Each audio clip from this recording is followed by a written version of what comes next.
we didn't have a business knowledge at all. Neither one of us came from backgrounds of owning our own business. So anything from finding the location to permits, any of the things involved.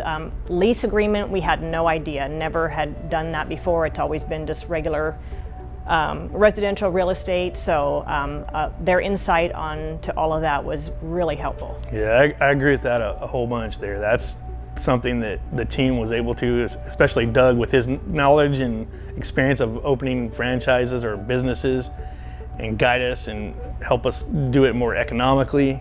That was a huge part. It was important, or we wouldn't have been able to get to that opening point as fast as we did at the price we did without his guidance. Okay, one of the biggest things, the specific type of support that Doug offered was how to negotiate your first lease and to ask for the free months up front, to be at the right price, the right square footage for that price. Those things were so important. Didn't really know that going into starting a business. You think something that might be big enough, and it really isn't. And you think it's a great deal, and it might not really be a great deal. With that experience, we were able to find the right place at the right price.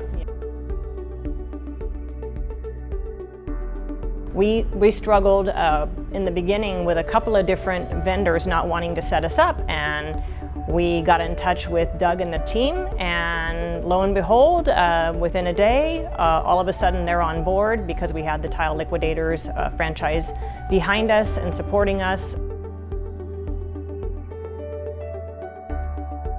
I would say for us, it was within the first few months that we were already had our return on investment. More important, we work the hours we want to work. We're not workaholics. We're not here till 10 o'clock at night. We're closed on Saturday and Sunday. I mean, you can set your schedule to be whatever it needs to be, and as much as you want to work is as much as you can make. I mean, financially, it's been successful, continues to grow, and we're smart enough to know when things are a little slower, we don't spend. I mean, it's the beauty is though, is like you mentioned, we kind of have banker's hours, yet we're still living as good of a lifestyle, and probably actually better than we were with our full-time jobs, not having to answer to anybody but ourselves, and our customers, of course, providing excellent customer service. But again, I would never look back, and we feel it was the best thing that we did, and we are just very happy with how everything has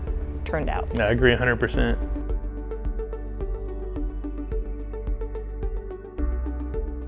One of the things is always asked is, how many people work for us? And honestly, it's just us two, and it works really well. You don't need a lot of manpower to make this business work. You can do it with a couple of people. That is one of the benefits of the Tile Liquidators franchise model as opposed to some other different ones. You are able to run it with just a couple, 2-3 people, depending on the overall size of your store and location, as opposed to some other places that you might have to have, 5-6 people or more on staff. It's been very manageable for us, not a problem at all, just the two of us. Honestly, we don't project ever having to hire any employees, and it's puts more money back in your pocket, and the liabilities, and not having workers' comp and all the things that come with having employees. So one of the biggest things, again, with the Tile Liquidators franchise is that you have a set, your monthly, what you have to pay, your franchise royalty fees. It's a set amount as opposed to a percentage of your overall sales. So it's great. The more, if you're doing really well, you only have that flat amount. The startup was quite a bit less expensive than what most any other ones that we had looked into, for sure. So definitely much lower on the startup, and then the monthly, not having to pay a percentage of your overall sales.